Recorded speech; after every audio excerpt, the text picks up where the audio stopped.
Tonight, we'll travel through legendary journeys. Teams that faced impossible odds, silenced doubters, and carved their names into basketball immortality. Each path was different. Each required something unique. But all of them shared one truth. Championships aren't simply won. They're earned through sacrifice, through moments of brilliance when the world is watching, through the courage to believe when belief seems foolish. So settle in, close your eyes, and let these stories of triumph carry you into peaceful rest. The Los Angeles Lakers entered the 2001 playoffs as defending champions, but the regular season had been anything but smooth. 56 wins and 26 losses. Respectable, certainly, but not dominant. Not the kind of record that suggested history was about to be made. But sometimes greatness hides beneath the surface, waiting for the right moment to emerge. At the center of everything stood two legendary talents, Shaquille O'Neal and Kobe Bryant. Shaq, the dominant force in the paint, unstoppable when he wanted to be, averaging 28.7 points per game during the regular season. And Kobe, the emerging superstar, hungry to prove himself, averaging 28.5 points. Two alphas, two different styles, two massive egos sharing the same court, the same spotlight, the same dream. The tension between them was no secret. They respected each other's talent, but clashed in personality, in approach, in their vision of how greatness should look. Some wondered if they could coexist long enough to build a dynasty. Others questioned whether Phil Jackson, their Zen master coach, could keep the peace between two forces of nature. But when the playoffs began, something shifted. The Lakers entered the postseason with focus that surprised even their supporters. They faced the Portland Trail Blazers in the first round, a talented team featuring Scottie Pippen, Rasheed Wallace, and a roster built to compete. The series seemed destined for drama. Instead, Los Angeles swept them in 3 games. Not close games, dominant victories. Shaq averaged 32 points and 15 rebounds. Kobe added 25 points per game. The Trailblazers never stood a chance. Next came the Sacramento Kings, a young, exciting team led by Chris Webber, one of the most skilled big men in basketball. The Kings had won 55 games during the regular season, just one fewer than the Lakers. They had home court advantage. They had momentum. They had belief. The series opened in Sacramento, and many expected a battle. Instead, the Lakers won Game 1 by 17 points, Game 2 by 9, Game 3 by 12. Another sweep. 4 games, 4 victories. The Kings' season ended before it truly began. The Western Conference Finals brought the San Antonio Spurs. Tim Duncan, David Robinson, a team that had won 58 games and featured 2 of the greatest power forwards in NBA history. Surely this would be the test. Surely this would challenge the Lakers' dominance. Game 1 in Los Angeles, Lakers by 7. Game 2, Lakers by 14. Game 3 in San Antonio, Lakers by 13. Game 4, Lakers by 11. Another sweep. Another 4 games. Another step closer to something extraordinary. 11 playoff wins. 0 losses. No NBA team had ever started the postseason this way. The Lakers had faced Hall of Fame talent, Pippen, Webber, Duncan, Robinson, and made it look easy. Shaq was averaging 30.4 points and 14.4 rebounds through the first 3 rounds. Kobe was scoring 28 per game.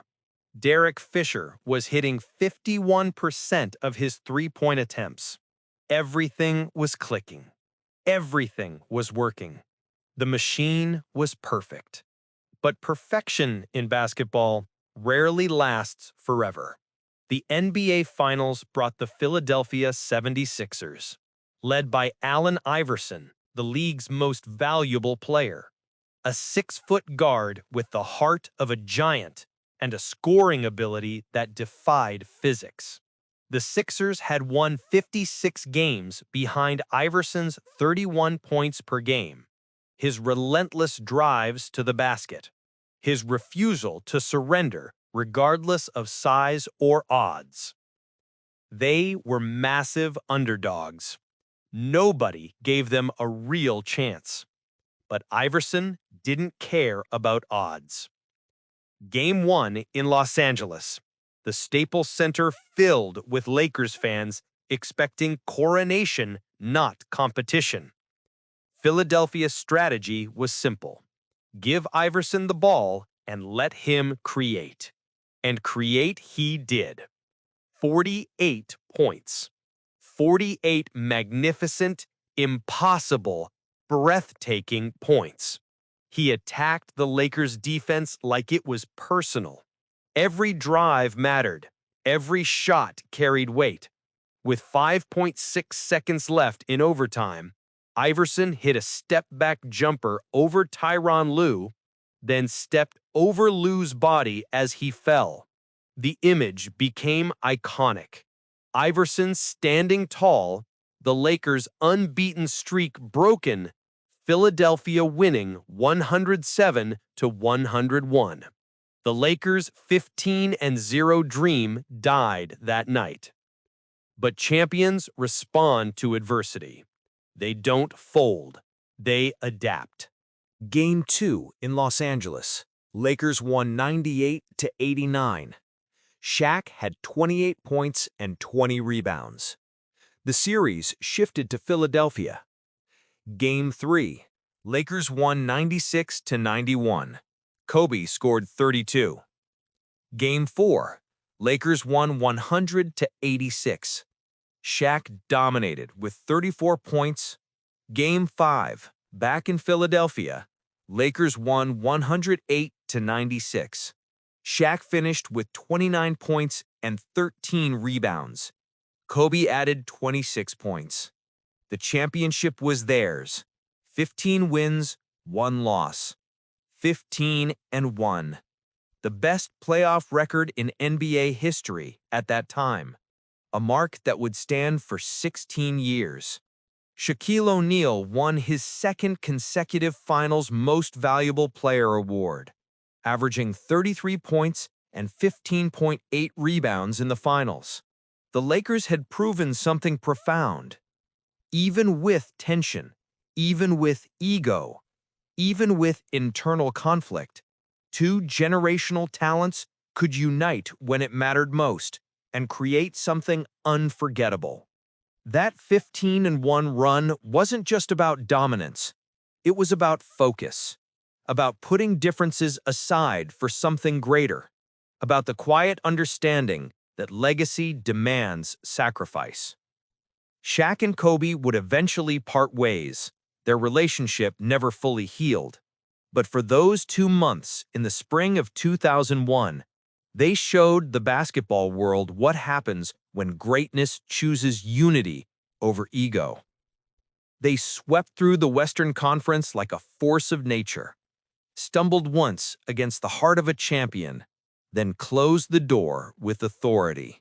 Even now, more than 2 decades later, that run remains a testament to what's possible when talent meets timing, when rivals become partners, when the singular goal of championship glory outweighs everything else. 1 year earlier, the Golden State Warriors had reached the summit of basketball achievement, 73 regular season wins, breaking the record that had stood since the Chicago Bulls' legendary '96 season. They seemed unstoppable, invincible. destined for dynasty. Then they lost the finals after leading 3-1. The collapse was stunning, painful, historic. For months, the Warriors carried that weight, that regret, that knowledge of what could have been. But champions don't stay down. They rebuild. They improve. They answer. That summer, Kevin Durant made the most controversial decision in modern NBA history. He left the Oklahoma City Thunder, where he'd spent 9 seasons, reached 1 finals, fallen just short multiple times, and joined the team that had eliminated him in the Western Conference Finals, the Warriors team that had blown the 3-1 lead. The team with Stephen Curry, Klay Thompson, Draymond Green, and a culture of ball movement and three-point shooting that revolutionized basketball. Critics called it weak, said Durant took the easy path, questioned his competitive spirit. Durant didn't respond with words. He let his game speak. The 2016-2017 season saw Golden State win 67 games, matching their 2014-2015 championship total. Not 73, but purposeful, controlled. They weren't chasing records anymore. They were chasing redemption. Durant averaged 25.1 points per game, fitting seamlessly into a system that could have rejected him, could have created friction, but instead welcomed his talent and amplified everyone's abilities. When the playoffs began, the Warriors played with precision that bordered on artistic. First round, Portland Trail Blazers. Damian Lillard and C.J. McCollum, one of the league's best backcourts, faced a Warriors team that was clicking on all levels. Game 1, Warriors by 18. Game 2, Warriors by 23. Game 3 in Utah, Warriors by 6. Game 4, Warriors by 14. Another sweep. 8 consecutive wins to start the playoffs. Durant now averaging 24.8 points on 55% shooting. Curry contributing 26.7 points per game. Klay Thompson adding 15.7. Draymond Green orchestrating defense and passing with 11 assists per game. The Western Conference Finals brought the San Antonio Spurs. Kawhi Leonard, the reigning Defensive Player of the Year and one of the most complete players in basketball. The Spurs had won 61 games behind Leonard's 25.5 points per game and their legendary system under coach Greg Popovich. This, everyone thought, would finally test the Warriors. This would push them. This would reveal whether they were truly ready for what awaited in the finals. Game 1 in Oakland started competitively. The Spurs actually led at halftime. Kawhi Leonard was playing brilliantly, scoring, defending, controlling tempo. Then, early in the third quarter, Leonard landed awkwardly on Zaza Pachulia's foot while shooting a three-pointer. He twisted his ankle, tried to continue, couldn't, left the game, didn't return. The Warriors won 113-111, but the victory felt hollow. Without Leonard, San Antonio couldn't compete. Game 2, Warriors by 36. Game 3 in San Antonio, Warriors by 12. The Spurs fought valiantly, but without their best player, the gap was too wide. 12 wins, 0 losses. The Warriors had matched the Lakers' Western Conference perfection from 2001. They'd done it with slightly different stakes after the previous year's collapse, after Durant's controversial arrival, after months of criticism and doubt.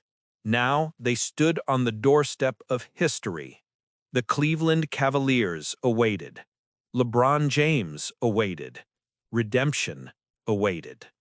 The finals opened in Oakland on June 1st. Game 1 felt inevitable. The Warriors' ball movement was poetry. 31 assists on 41 made field goals. Durant scored 38 points on 14 of 20 shooting. Curry added 28.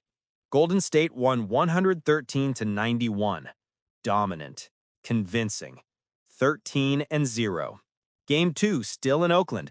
The Warriors led by 9 at halftime, but Cleveland fought back. Kyrie Irving scored 41 points, including a sequence of straight buckets that cut the lead to 3. Then Kevin Durant took over. He scored 12 points in the fourth quarter, including a three-pointer over LeBron with less than a minute remaining. The Warriors won 132-113, 14-0. Game 3 in Cleveland. The Warriors never trailed. Durant had 31 points, 8 rebounds, 4 assists. Curry added 26 points. Golden State won 118-113, 15-0. No team in NBA history had ever won 15 straight playoff games. The Warriors were on the verge of perfection. One win from 16-0 from the most dominant postseason in basketball history. But the Cavaliers weren't finished. Game 4 in Cleveland brought desperation, pride, the knowledge that getting swept at home in their arena with their fans watching would be unbearable. Cleveland came out with fury. They scored 86 points in the first half, a finals record. Kyrie Irving had 40 points. LeBron James added 31. The Cavaliers wouldn't go quietly. Final score, 137-116. The Warriors' perfect run ended at 15. Game 5, back in Oakland. The closeout game, the championship clincher. The Warriors scored 72 points in the first half. Durant had 39 points. Curry finished with 34. Final score, 129-120. Championship, redemption, perfection nearly realized. 16 wins, 1 loss. 16-1. The greatest playoff record in NBA history. Kevin Durant won Finals Most Valuable Player, averaging 35.2 points per game on an absurd 56% shooting from the field and 47% from three-point range. He'd answered every criticism with performance, every doubt with excellence. The Warriors had responded to their 2016 collapse with the most dominant playoff run ever recorded. .941 winning percentage. Plus 13.5 scoring margin, both among the best in NBA history. Years later, debates continue about whether Durant's decision diminished his legacy or enhanced it. But the numbers don't lie. The performance doesn't deceive. For 2 months in the spring of 2017, the Golden State Warriors played basketball at a level rarely witnessed. They swept through the Western Conference undefeated. They lost 1 game in the finals. They proved that talent, when unified by shared purpose and complementary skills, creates something nearly unstoppable. That 16-1 run stands as the pinnacle of playoff dominance, a mark that may never be broken, a standard against which all future great teams will be measured. LeBron James made a promise, not a boastful proclamation, not a media soundbite, but a genuine vow to an entire city. When he returned to Cleveland in 2014, after 4 years in Miami, after winning 2 championships with the Heat, after the painful departure that had broken hearts across Northeast Ohio, he came back with one singular mission: deliver a championship to a city that hadn't celebrated one in 52 years. Not in basketball, not in baseball, not in football. 52 years of heartbreak, of close calls, of believing and losing, of hoping and falling short. The Cavaliers built a contender around LeBron. They traded for Kevin Love, creating a big three with Kyrie Irving. They hired David Blatt as coach, then replaced him mid-season with Tyronn Lue. They won 57 games in the 2015-2016 season. They survived difficult playoff series against Detroit, Atlanta, and Toronto to reach the finals. Everything was aligning. The moment was approaching. Then they ran into history. The Golden State Warriors, 73 wins, greatest regular season ever. Stephen Curry winning the league's first unanimous Most Valuable Player award. The Warriors were overwhelming favorites. They had experience, they had momentum, They had the best record in NBA history, supporting their belief that this championship was destiny. Game 1 in Oakland, Warriors 104, Cavaliers 89. Golden State's ball movement was flawless, 28 assists on 42 field goals. Curry scored 11 straight points in the fourth quarter to seal the victory. Cleveland looked overwhelmed. Game 2 in Oakland, Warriors 110, Cavaliers 77. A 33-point blowout. The Cavaliers shot 35% from the field. The Warriors made 17 three-pointers. LeBron had 19 points on 8 of 19 shooting. Kyrie Irving managed 14 points. Nothing worked. Cleveland faced a 2-0 deficit heading home, looking every bit like a team about to be swept. Game 3 in Cleveland. The Cavaliers finally showed life. LeBron had 32 points, 11 rebounds, 6 assists. Kyrie added 30. Final score, 120-90. One win. Not enough to change the narrative, but enough to create hope. Game 4 in Cleveland, Golden State won 108-97.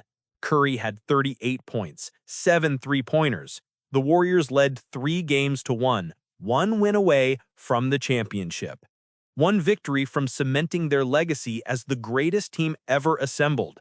No team in NBA Finals history had ever come back from a 3-1 deficit. 9 previous times teams had fallen behind 3-1, 9 times they had lost. The precedent was clear. The statistics were definitive. The Cavaliers' season was over. But something happened between Game 4 and Game 5. Something shifted. In the locker room after Game 4, LeBron made a promise to his teammates. He looked them in the eyes and spoke with conviction that bordered on prophecy. According to reports from those present, he said they would win. He promised if they could get back to Cleveland for Game 6, there would be a Game 7. The team believed him. They had no logical reason to believe. The odds were impossible. History said no. But they believed anyway. Game 5 was in Oakland, the Warriors building, their fans, their opportunity to celebrate. Draymond Green was suspended for the game after accumulating too many flagrant fouls during the playoffs, including an altercation with LeBron in Game 4. His absence created space, opportunity, a slim chance for Cleveland to extend the series. LeBron James scored 41 points. Kyrie Irving added 41. 82 combined points from 2 players carrying the weight of a city. Final score, 112-97. The Cavaliers won by 15 in Oakland. 3-2. Still down, still unlikely, but alive. Game 6 in Cleveland. The crowd at Quicken Loans Arena was deafening before tip-off. The energy was electric, desperate, hopeful. The Cavaliers came out with purpose. LeBron had 41 points again, 14 in the fourth quarter. Kyrie added 23. Final score, 115-101. 3-3. Game 7. Winner take all. Everything LeBron promised had come true so far. But something happened between Game 4 and Game 5. Something shifted. In the locker room after Game 4, LeBron made a promise to his teammates. He looked them in the eyes and spoke with conviction that bordered on prophecy. According to reports from those present, he said they would win. He promised if they could get back to Cleveland for Game 6, there would be a Game 7. The team believed him. They had no logical reason to believe. The odds were impossible. History said no. But they believed anyway. Game 5 was in Oakland, the Warriors building, their fans, their opportunity to celebrate. Draymond Green was suspended for the game after accumulating too many flagrant fouls during the playoffs, including an altercation with LeBron in Game 4. His absence created space, opportunity, a slim chance for Cleveland to extend the series. LeBron James scored 41 points. Kyrie Irving added 41. 82 combined points from 2 players carrying the weight of a city. Final score, 112-97. The Cavaliers won by 15 in Oakland. 3-2. Still down, still unlikely, but alive. Game 6, in Cleveland. The crowd at Quicken Loans Arena was deafening before tip-off. The energy was electric, desperate, hopeful. The Cavaliers came out with purpose. LeBron had 41 points again, 14 in the fourth quarter. Kyrie added 23. Final score, 115-101. 3-3. Game 7. Winner take all. Everything LeBron promised had come true so far. June 19, 2016, Oracle Arena in Oakland. Game 7 of the NBA Finals, the biggest game in Cleveland sports history. The chance to end 52 years of suffering. The Warriors trying to complete their historic season. The Cavaliers trying to complete the impossible comeback. For 3 quarters, the game was tight, physical, tense. Every possession mattered. Every shot carried weight. Cleveland led by 6 at halftime. The Warriors rallied in the third quarter. With 10 minutes remaining, Golden State led by 7. Then Cleveland fought back. LeBron scored. Kyrie scored. The defense tightened. With 3 minutes, 42 seconds remaining, the score was tied at 89. What happened in the next 3.5 minutes became legend. With 1 minute 50 seconds remaining, Andre Iguodala received a pass on the break, moving toward the basket with only one player behind him. Easy layup, 2-point lead, potential game changer. Then LeBron James appeared from behind like a freight train. He chased down Iguodala, elevated, and blocked the layup attempt off the backboard. The arena went silent. The Cavaliers recovered the ball. Cleveland still tied at 89. With 53 seconds remaining, Kyrie Irving dribbled the ball at the top of the key. Stephen Curry was defending. The shot clock winding down. Irving dribbled right, crossed over, stepped back, elevated over Curry's outstretched hand and released a 3-pointer. The ball arced through the air, splashed through the net. Cavaliers 92, Warriors 89. Cleveland led with less than a minute remaining. The Warriors had one final chance. Curry brought the ball up court. He created space for a 3-pointer. The shot that had won games all season. The shot that made him the first unanimous MVP. He released. The ball hit the rim, bounced away. Kevin Love secured the rebound. The final minute was chaos. Free throws, timeouts, desperation. The Warriors scored 0 points in the final 4 minutes, 39 seconds of the game. 0 points from the highest-scoring team in NBA history. Cleveland's defense locked in with intensity that defied fatigue, defied odds, defied history itself. Final score, 93-89. Cleveland Cavaliers, NBA champions. First title in franchise history. LeBron's promise fulfilled.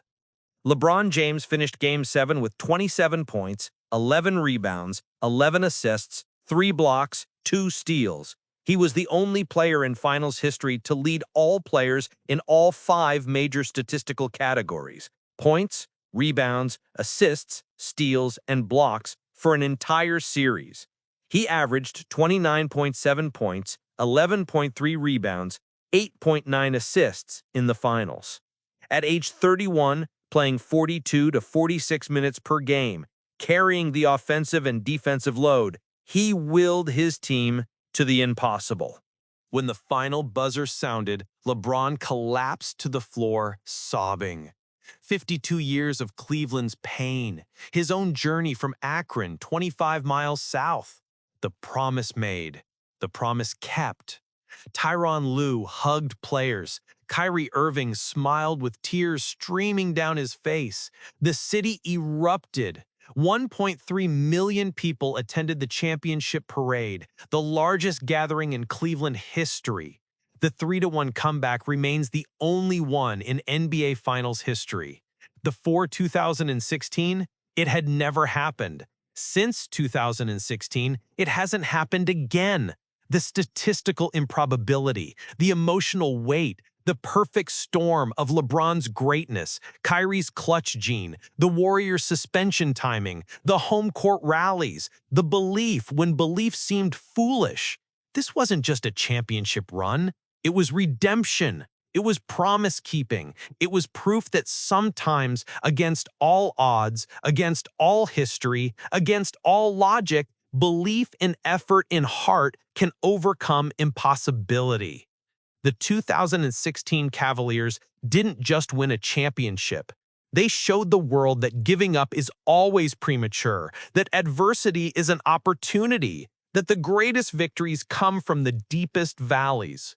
Even now, years later, LeBron's chase-down block remains one of basketball's most iconic images. Kyrie's three-pointer over Curry is replayed in montages.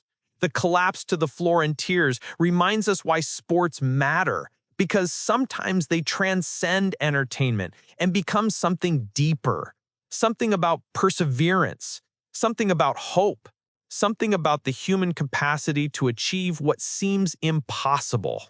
Dirk Nowitzki carried scars, deep ones, the kind that don't heal quickly or easily. In 2006, his Dallas Mavericks led the Miami Heat 2-0 in the finals. 2 wins away from a championship, 2 victories from immortality. Then, Miami rallied, won 4 straight. Dirk and the Mavericks lost.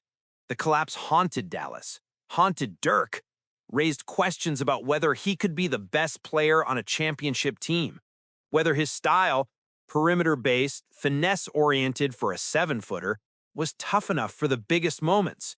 Then, in 2007, the Mavericks were the #1 seed in the West. 67 wins, best record in basketball. First-round opponent, the 8th-seed Golden State Warriors, a team Dallas had beaten in all 3 regular season meetings. Easy series, predictable outcome, or so it seemed.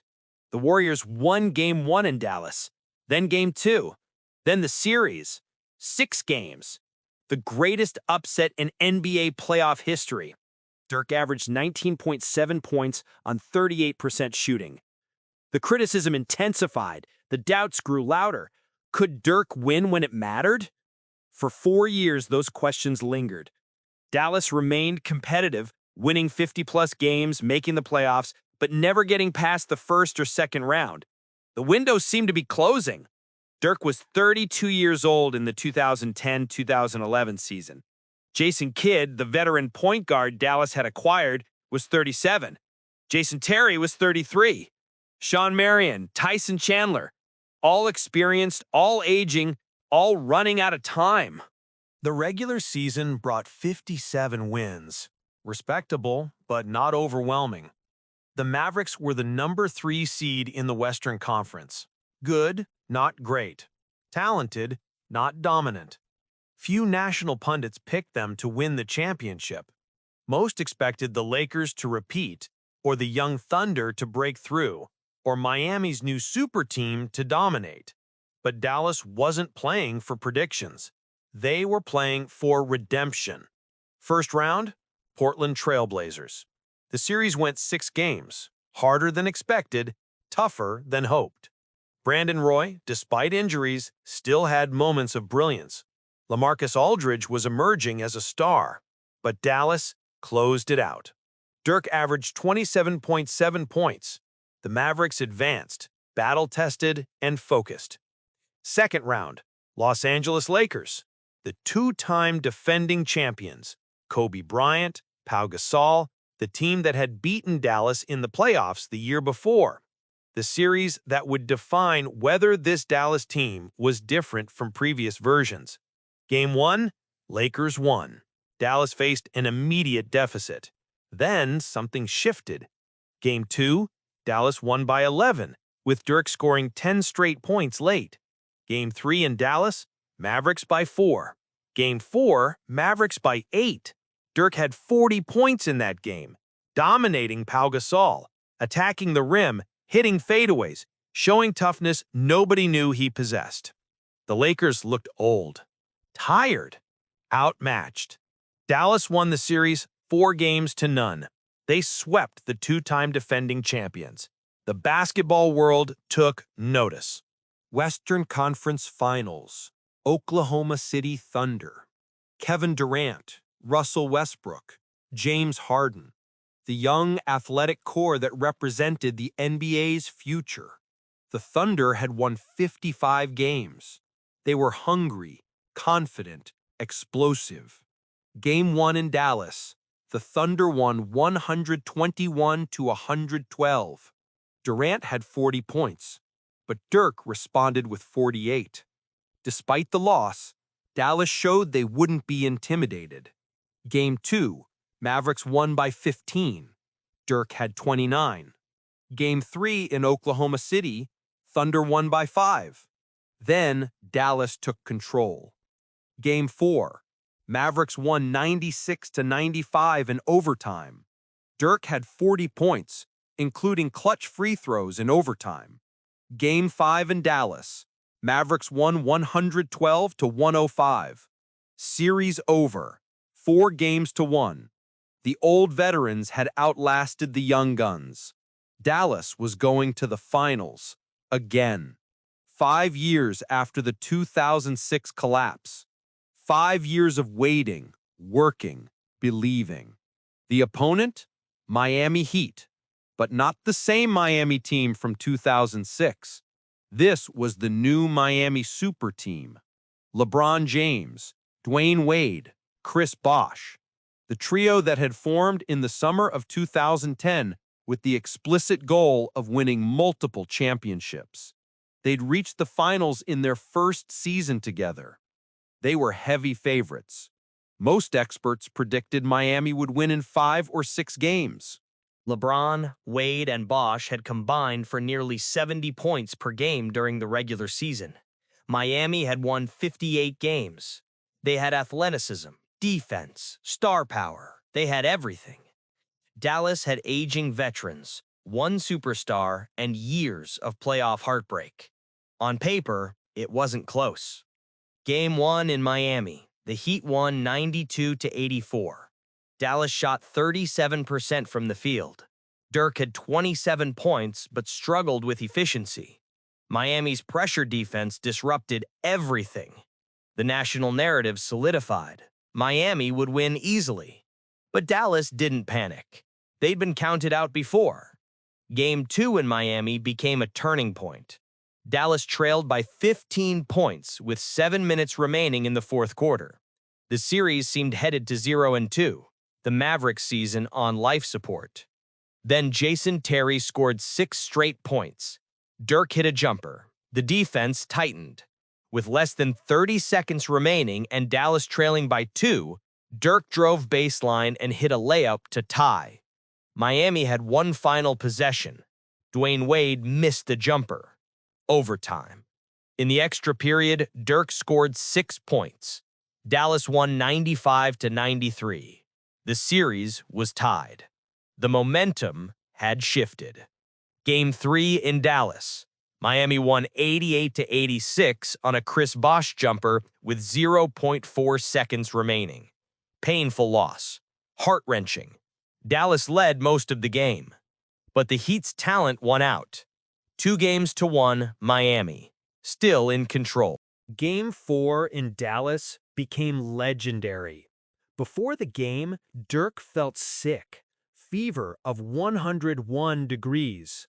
Sinusitis. He could barely breathe through his nose. He was exhausted, drained, questionable to play. But he played. And not just played, he dominated.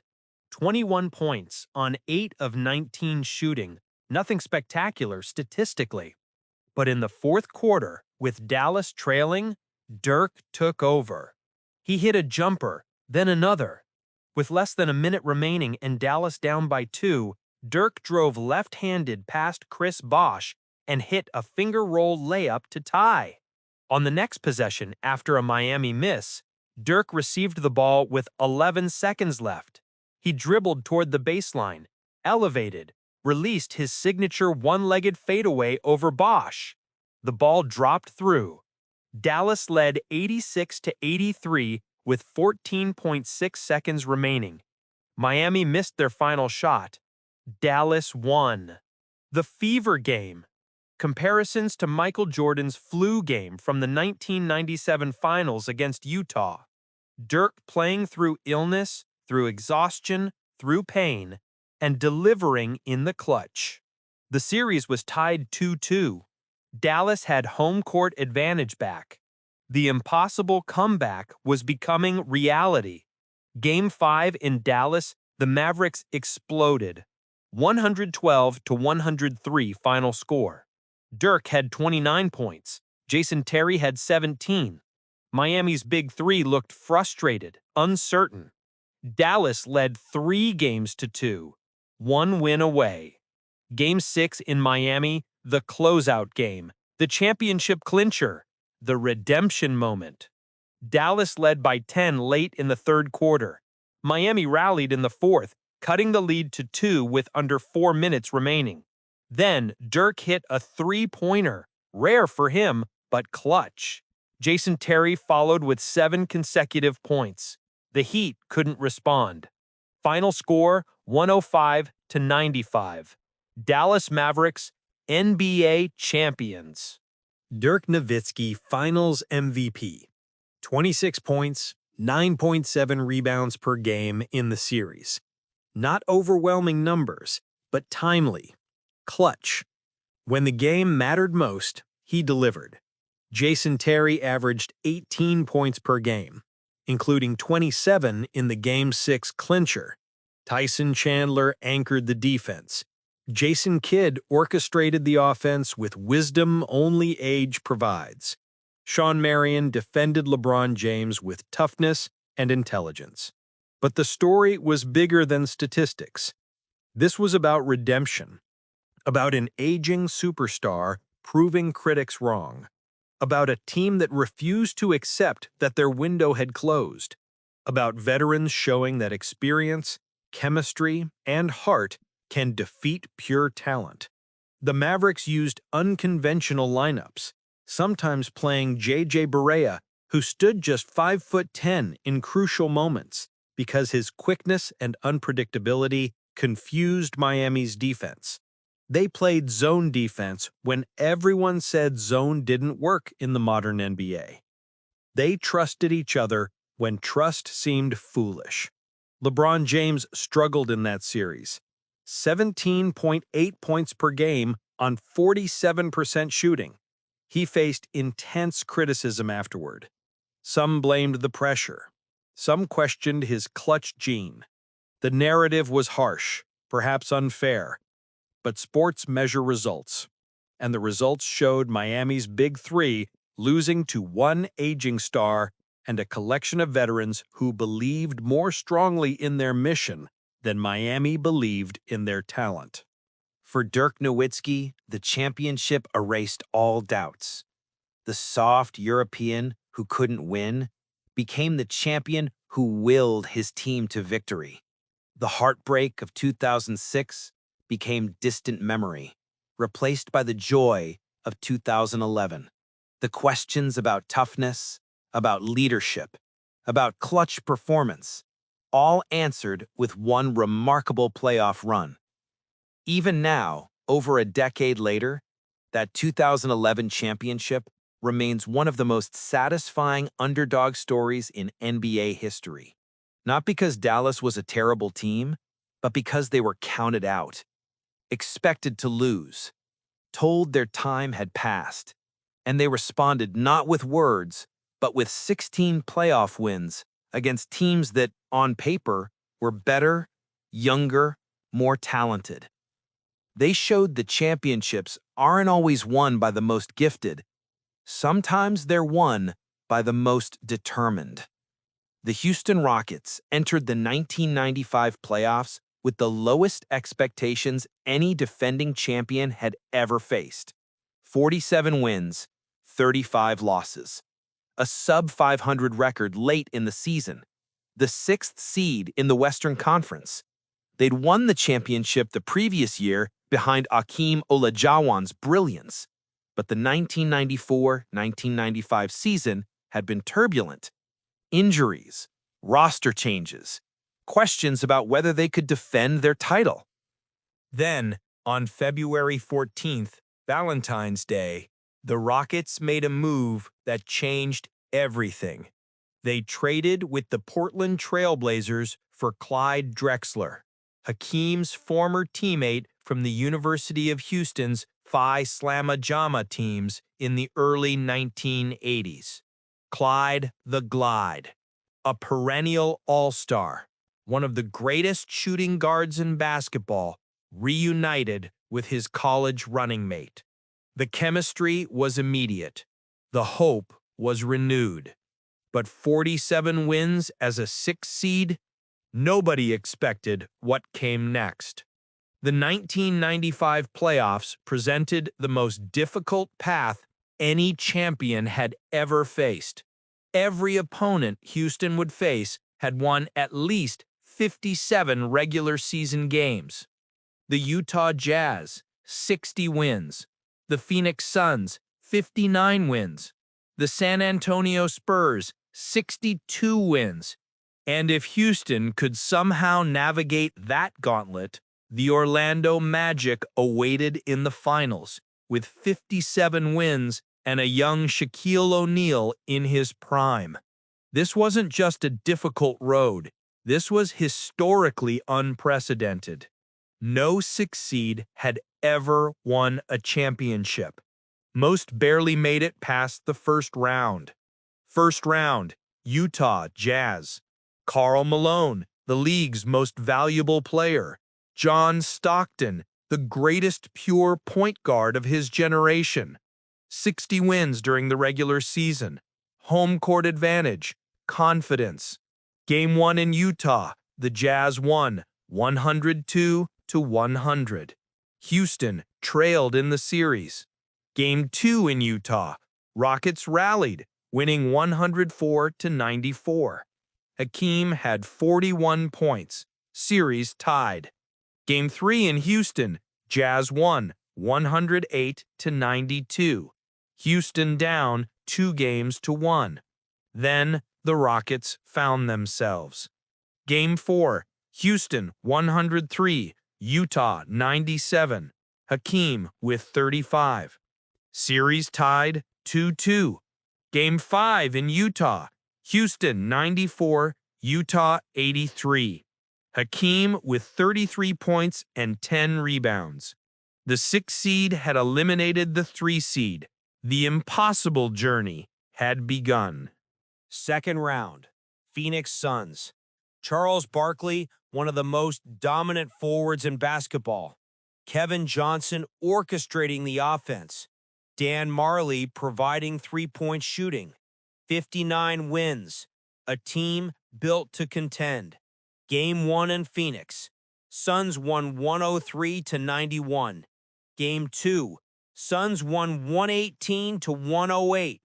Houston trailed 2-0. Game 3 in Houston. Suns won 116-103. 3-0. The series looked over.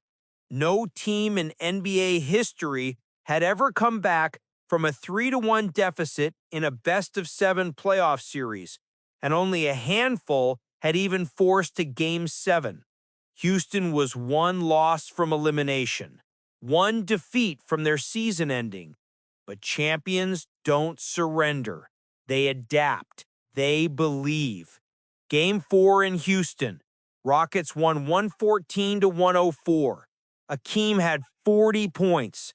Clyde added 27. One win. Not nearly enough, but breathing room.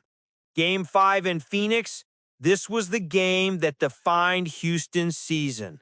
With 7.1 seconds remaining and the Rockets leading by 2, Phoenix had possession under their own basket. One play, one opportunity to tie or win. Charles Barkley inbounded to Danny Ainge, who passed to Kevin Johnson, who passed to Dan Marley. As Marley caught the ball at the three-point line, Mario Ealy was already in his shooting motion. His three-pointer splashed through as Marley's shot clanked off the rim. Houston won 103-97, but Ealy's celebration became the moment everyone remembers. He turned toward the Phoenix bench and blew them a kiss, the kiss of death. The image became iconic, the gesture defiant, the message clear. Houston believed. Game 6 in Houston. The Rockets won 114-110. Hakeem had 31 points. Clyde added 34. The Rockets had overcome a 3-0 deficit. Game 7 in Phoenix. Houston won 115-114. Hakeem scored 33. The 6th seed had eliminated the 2 seed. The impossible was becoming routine. Western Conference Finals. San Antonio Spurs.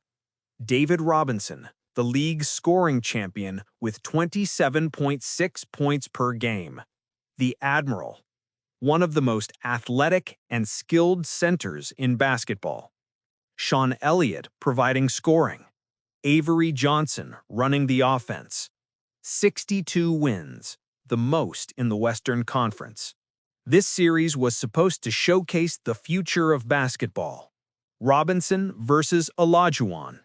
The young athletic center versus the crafty veteran. The narrative was compelling. The reality was one-sided. Game 1 in San Antonio. Houston won 94-93. Hakeem outplayed Robinson, 38 points on 14 of 25 shooting. Robinson had 21 on 6 of 15. Game 2, Houston won 106-96. Hakeem with 38 again. Robinson with 18. Game 3 in Houston. Houston won 107-102. Hakeem with 38 yet again. Robinson with 23. Game 4. Houston won 105-95. Hakeem with 35. Robinson with 19. A sweep. A complete, dominant, emphatic sweep of the top-seeded Spurs. Hakeem averaged 35.3 points per game on 56% shooting. Robinson averaged 23.8 on 44.9%. When asked how to defend Hakeem, Robinson responded with perhaps the most honest assessment any opponent ever gave. You don't solve Hakeem. The dream shake. Hakeem's signature move, a combination of footwork, head fakes, shoulder movements, and basketball IQ that left defenders helpless. They knew it was coming. Everyone knew it was coming. But knowing and stopping are different things. Hakeem would pump fake, pivot, shimmy, then release a turnaround jumper or hook shot that seemed impossible to block. David Robinson was bigger, faster, more athletic, but Hakeem was craftier, more skilled, more experienced in the nuances that separate good from great. The finals brought the Orlando Magic. Shaquille O'Neal, just 23 years old, averaging 29.3 points and 11.4 rebounds per game during the regular season. Penny Hardaway, one of the most talented point guards in basketball, averaging 20.9 points and 7.2 assists per game. Horace Grant providing veteran presence. Nick Anderson, Dennis Scott, shooters who could space the floor. Orlando had won 57 games. They were young, talented, energetic. They represented the NBA's future. Houston represented its past. Aging champions trying to hold on. Game 1 in Orlando became one of the most dramatic playoff games in history. Back and forth, tied late. With 10.5 seconds remaining in regulation and the score tied at 108, Orlando's Nick Anderson was fouled. A solid free throw shooter, 70.4% for his career. He stepped to the line for 2 shots. Missed the first. Missed the second. Houston rebounded. Clyde Drexler drove, but missed. Anderson rebounded and was fouled again with 3.1 seconds left. 2 more free throws. 2 more opportunities to win. He missed both. 4 consecutive missed free throws in the final seconds of a tied finals game. The moment haunted Anderson for the rest of his career. Overtime. With 6.9 seconds remaining and Houston leading 118-117, Orlando had the ball. They drew up a play for a game-winning shot. The inbound came to Penny Hardaway, who drove and kicked to Nick Anderson in the corner. His three-pointer missed, but Shaquille O'Neal tipped the rebound toward Horace Grant near the basket. Grant's putback attempt rolled off the rim. Then Hakeem Olajuwon appeared, tipping the ball in with 0.3 seconds remaining. Houston won 120-118. The building went silent. The Rockets had stolen Game 1 on the road. Game 2 in Orlando. Houston won 117-106. Hakeem had 34 points. Clyde added 23. Game 3 in Houston. Rockets won 106-103. Hakeem with 31. Game 4 in Houston. Rockets won 113-101. Hakeem with 35. Another sweep, another dominant, thorough victory over a superior seeded team. Hakeem Olajuwon became the first and remains the only player in NBA Finals history to score at least 30 points in every game of a sweep. He averaged 32.8 points on 53% shooting in the finals. For the entire playoffs, 33 points per game on 53.1% shooting, 10.3 rebounds, 2.81 blocks. He was brilliant, unstoppable, playing at a level that transcended statistics and became art. The Rockets won their second consecutive championship, but this one was different from 1994. This one required navigating the most difficult path any champion had faced. 4 opponents, each with at least 57 wins. Combined record of 241 wins, 87 losses. Houston beat them all. The 6 seed beat the 3, the 2, the 1, and the East's 1. 9 road wins in the playoffs, a record at the time. The term Clutch City was born during this run. Houston's ability to win close games, to perform under pressure, to believe when belief seemed ridiculous. Coach Rudy Tomjanovich's quote after the finals became legendary. "Don't ever underestimate the heart of a champion." Simple words, profound truth. The Rockets had been written off, considered too old, too inconsistent, too flawed. The reunion of Hakeem and Clyde was dismissed as nostalgia, not strategy. The 47-win season was seen as evidence of decline, not rest before excellence. But the heart doesn't show up in win-loss records. It reveals itself when everything is on the line, when facing elimination, when trailing 3-0, when shooting free throws with seconds remaining, when outsiders say it's over, but insiders know it's just beginning. The 1995 Rockets had heart that exceeded talent, belief that surpassed odds, and a journey that proved championships aren't about regular season seeding or expert predictions. They're about who performs when the lights are brightest, when the pressure is crushing, when history says give up, but heart says keep going. That run from 6th seed to champion, from 47 wins to 16 playoff victories, from doubted to legendary, remains the standard for improbable championship paths. Every underdog since has been compared to those Rockets. Every 6, 7, or 8 seed that makes noise in the playoffs is asked if they can replicate what Houston accomplished. None have. Perhaps none will. Because what the 1995 Rockets did wasn't just unlikely, it was nearly impossible. 5 championship runs, 5 different paths, 5 unique stories. But beneath the surface, beneath the statistics and game recaps, common threads connect these legendary journeys. Something deeper than talent, something more meaningful than strategy.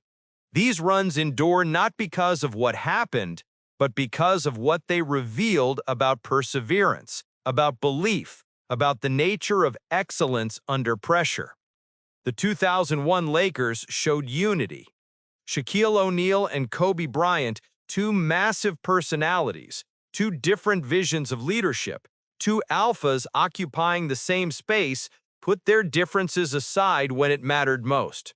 Their 15-1 record wasn't just about dominance. It was about sacrifice, about recognizing that personal glory means nothing without championship legacy.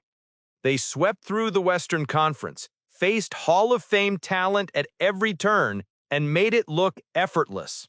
But anyone who watched closely saw the work beneath the surface, the communication, the trust, the willingness to defer when deferring helped the team.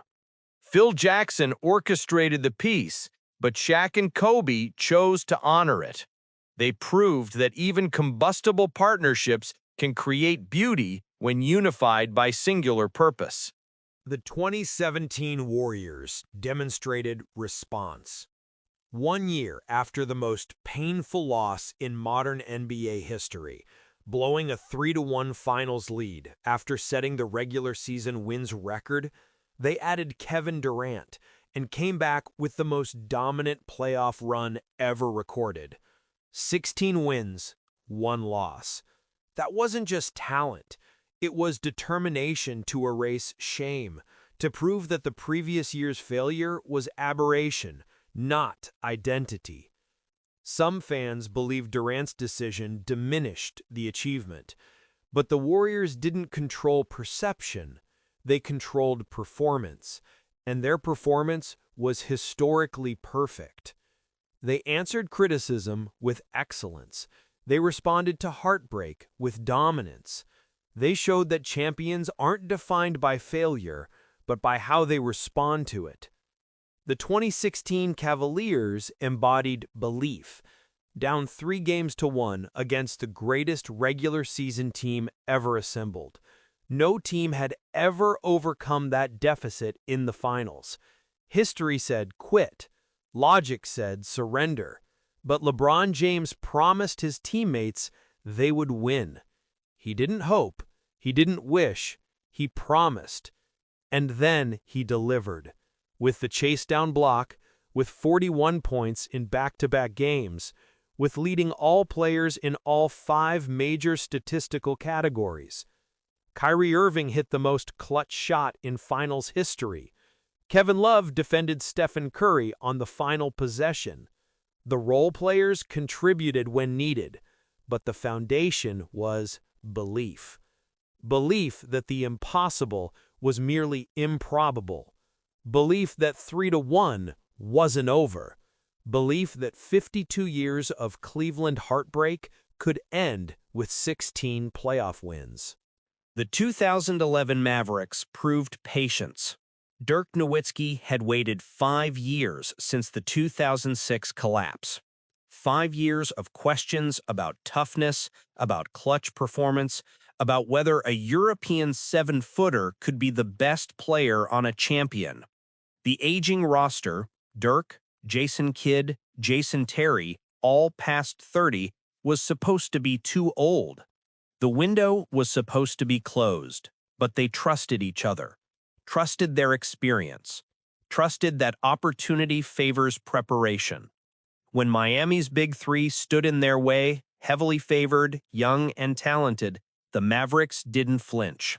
They used zone defense when everyone said it wouldn't work. They played J.J. Barea in crucial minutes despite his 5'10" frame. They won on Miami's home court in the clincher. They showed that patience, when combined with perseverance, eventually receives reward. The 1995 Rockets exemplified heart. 47 wins, 6th seed, facing 4 straight opponents with at least 57 wins. Down 3-0 against Phoenix, facing elimination multiple times. Every statistic said they shouldn't win. Every precedent suggested failure was inevitable. But heart doesn't appear in box scores.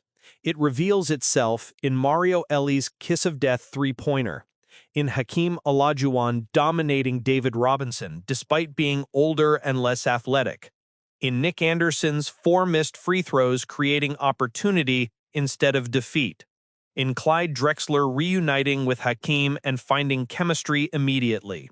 The Rockets' championship wasn't about talent, though Hakeem was brilliant. It was about refusing to accept that seeding determines destiny, about playing 9 road playoff games and winning them all, about Rudy Tomjanovich's famous words, "Don't ever underestimate the heart of a champion." But beyond individual narratives, these runs share something more fundamental. They all required adversity. The Lakers stumbled through the regular season. The Warriors suffered the worst finals collapse in modern history. The Cavaliers faced a 3-1 deficit.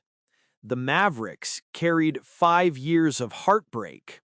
The Rockets entered as the 6th seed.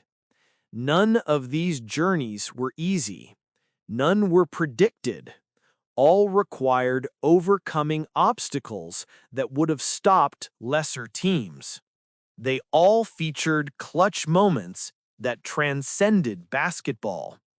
Allen Iverson stepping over Tyronn Lue, Kevin Durant's dagger 3 over LeBron in Game 3 of the 2017 Finals, LeBron's chase-down block, Kyrie's 3 over Curry, Dirk's fever game, Mario Elie's kiss, Hakeem's tip-in with 0.3 seconds left.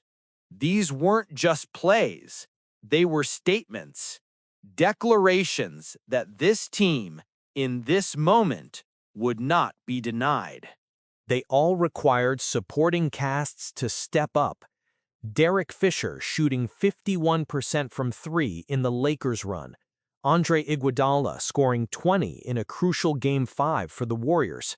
Kevin Love defending Curry. Jason Terry dropping 27 in the Mavericks clincher.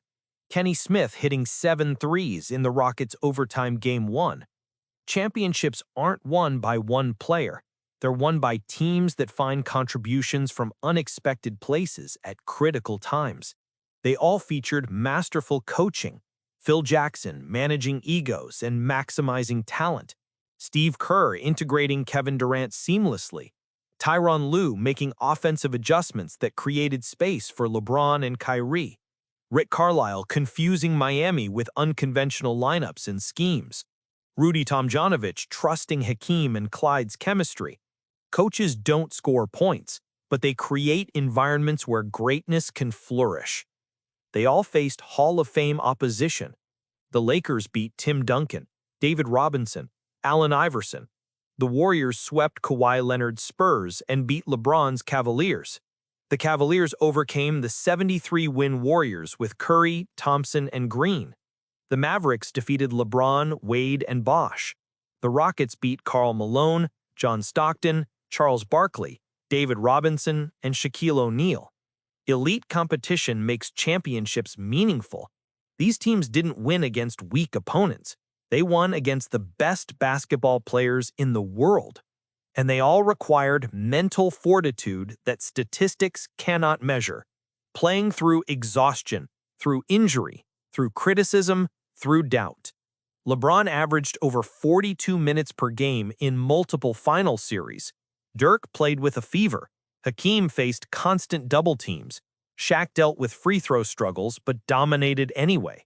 Kyrie recovered from injury to perform at elite levels. The mental strength to persist when body and mind scream for rest, That's what separates champions from contenders. Some fans believe timing and luck play roles in these runs, and perhaps they do. Perhaps Draymond Green's suspension in the 2016 finals shifted momentum at a crucial moment. Perhaps Kawhi Leonard's injury in the 2017 conference finals made Golden State's path easier. Perhaps Nick Anderson's missed free throws gifted Houston Game 1 in 1995. But luck favors preparation. Opportunity meets those who are ready.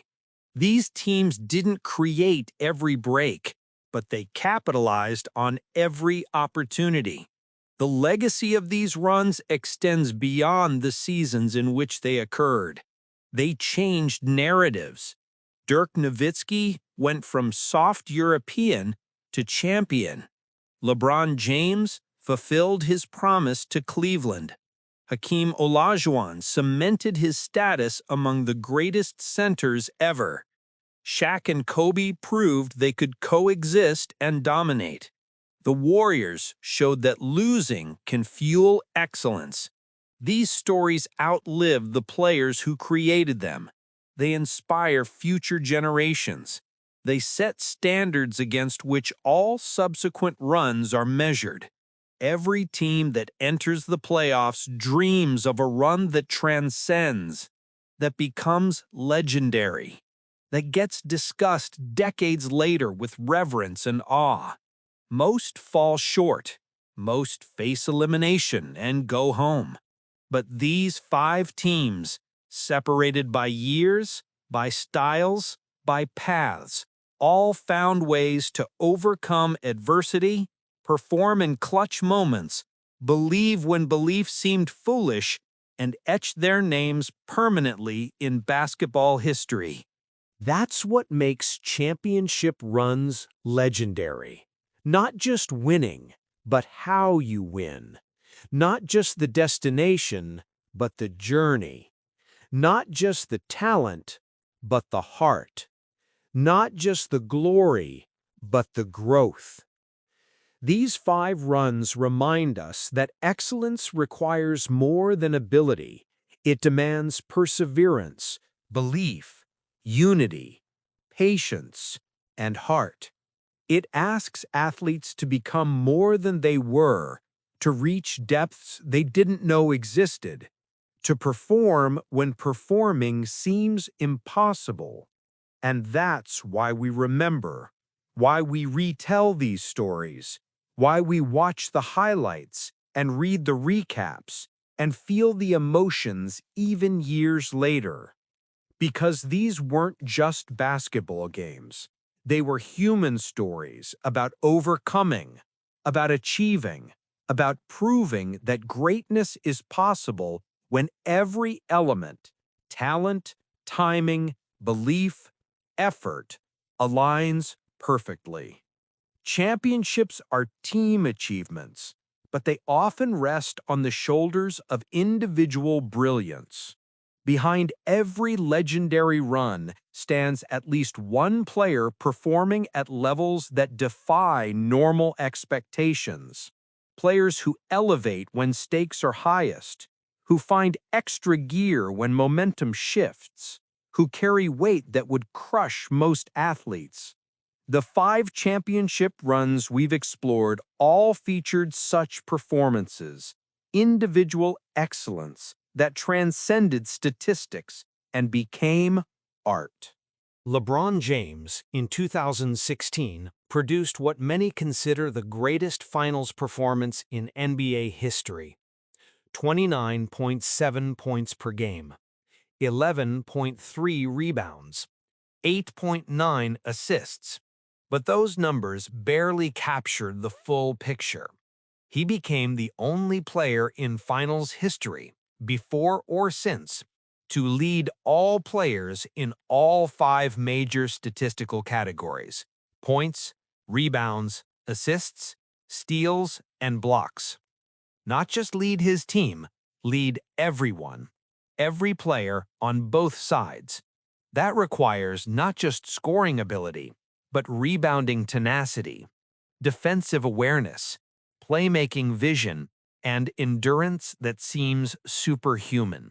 He averaged over 42 minutes per game. At age 31, carrying the offensive load, defending multiple positions, making every crucial play.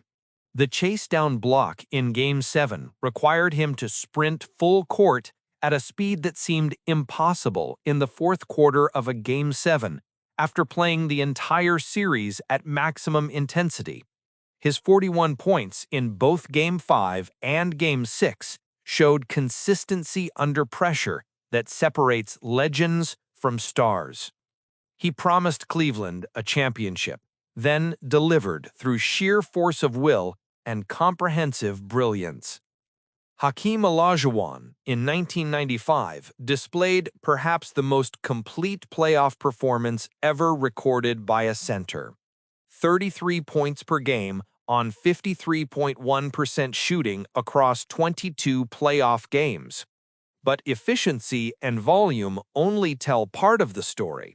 The Dream Shake, his signature move, was basketball as art. He would catch the ball in the post, feel the defender's positioning, then begin his dance. Pump fake, pivot, shoulder fake, step through.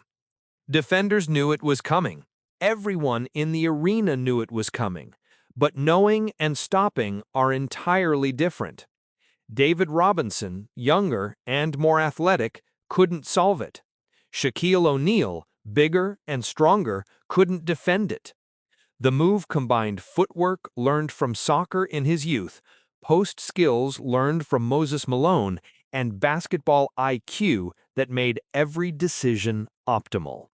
Beyond scoring, Hakeem averaged 10.3 rebounds and 2.81 blocks. He dominated both ends. In the finals, he became the only player ever to score 30 or more points in every game of a sweep. That's not just talent. That's sustained excellence under maximum pressure across multiple games. His performance against David Robinson in the conference finals, 35.3 points on 56% shooting compared to Robinson's 23.8 on 44.9%, remains the most one-sided individual matchup between two elite centers in playoff history. Dirk Nowitzki in 2011 proved that greatness isn't always about overwhelming statistics. 26 points and 9.7 rebounds per game in the finals. Solid numbers, certainly, but not historically dominant. Yet Dirk's performance was about more than box scores. It was about redemption, about answering 5 years of questions with quiet excellence. The one-legged fadeaway, his signature shot, became unstoppable not because defenders didn't know it was coming, but because the degree of difficulty made it unguardable. He would catch the ball, dribble once or twice, then rise on one leg while fading away from the basket. Defenders could be draped on him, hands in his face, perfect positioning, and the shot would still swish through. Beyond the fadeaway, Dirk played through a fever in Game 4. 101 degrees, barely able to breathe, and hit the game-winning layup. He averaged 40.1 minutes per game in the finals at age 32, carrying the offensive load while facing constant double teams and physical defense. His 48 points in Game 1 of the conference finals against Oklahoma City showed he could still explode offensively when needed.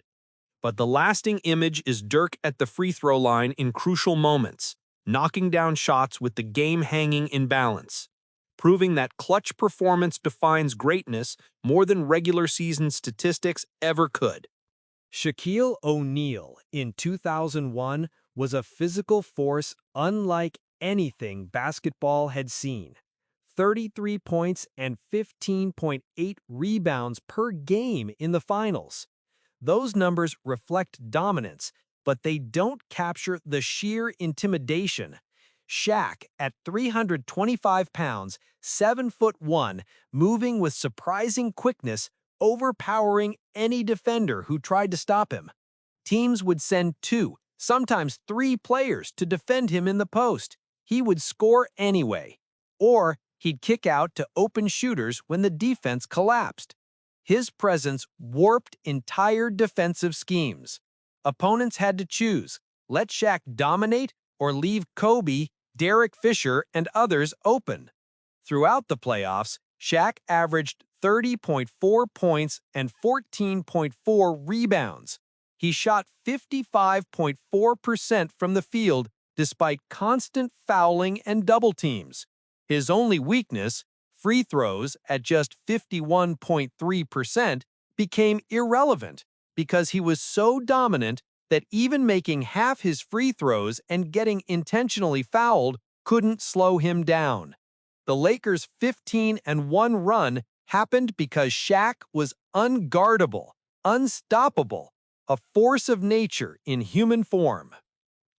Kevin Durant in 2017 silenced critics with a finals performance that remains one of the most efficient ever. 35.2 points per game on 56% shooting from the field, 47% from three-point range, and 93% from the free throw line. He became the first player since Shaq in 2000 to score 30 or more points in all 5 finals games. But beyond scoring, Durant defended LeBron James on crucial possessions. He rebounded, he passed, he fit seamlessly into Golden State's system while still being the best player on the floor. The dagger three-pointer over LeBron in Game 3, with LeBron's hand in his face, with the game hanging in balance, showed the kind of cold-blooded shot-making that defines superstars. Durant had spent 9 years in Oklahoma City wondering if he could win a championship as the best player. The move to Golden State provided talent around him, but he still had to perform, still had to handle pressure, still had to prove he could be Finals MVP. He did all of that with efficiency and grace that made critics reconsider their harsh judgments. But championships require more than one star. Kyrie Irving in 2016 averaged 27.1 points per game in the finals, but his lasting legacy is one shot. Game 7, 53 seconds remaining, tied at 89. Kyrie dribbled at the top of the key with Stephen Curry defending, the shot clock winding down, the season hanging in balance. Kyrie crossed over, stepped back, elevated over Curry's outstretched hand, and released a three-pointer that splashed through. That shot, in that moment, against that opponent, with those stakes, might be the most clutch shot in finals history. It gave Cleveland the lead for good. It fulfilled LeBron's promise. It ended 52 years of championship drought. Kyrie's ability to perform in that moment, with the weight of a city and the pressure of history crushing down, showed that greatness reveals itself when everything matters. Jason Terry in 2011 provided the perfect complement to Dirk Nowitzki's excellence. 27 points in Game 6 clincher, averaged 18 points per game in the finals. But more than statistics, Terry provided attitude, swagger, belief. He would hit clutch three-pointers, then stare down the opponent. He played with confidence that inspired teammates and frustrated opponents. In crucial moments throughout the playoffs, when Dallas needed a bucket and Dirk was drawing double teams, Terry would be ready. According to reports, he slept in game jerseys the night before important games, a quirk that showed his complete mental commitment to performance. Kenny Smith in 1995 hit 7 three-pointers in the overtime Game 1 of the finals, tying an NBA Finals record. 23 points that kept Houston alive when Orlando seemed ready to steal home court advantage. Without that performance, without those threes raining down when the Rockets needed them most, the entire series trajectory changes. Kenny's ability to step up in the biggest moment of the season gave Houston momentum they never relinquished. Clyde Drexler's impact in 1995 extended beyond statistics. He averaged 18 points in the playoffs after the midseason trade from Portland. But his value was chemistry. Hakeem and Clyde had played together at the University of Houston. They knew each other's tendencies, trusted each other's decisions. Clyde's arrival provided Hakeem with a partner who understood his game completely. That familiarity, that trust, that history together, it created synergy that couldn't be taught or practiced. They simply knew how to play together, and that knowledge carried Houston through the most difficult playoff path ever navigated. The pressure these players faced was immense. Every shot scrutinized. Every mistake magnified. Every game potentially their last. LeBron dealt with the weight of Cleveland's 52-year drought. Hakeem faced constant comparisons to other great centers. Dirk carried 5 years of heartbreak and questions about toughness. Shaq managed tension with Kobe while trying to build dynasty. Durant handled criticism about his decision to join Golden State. All performed anyway. All delivered when delivering mattered most.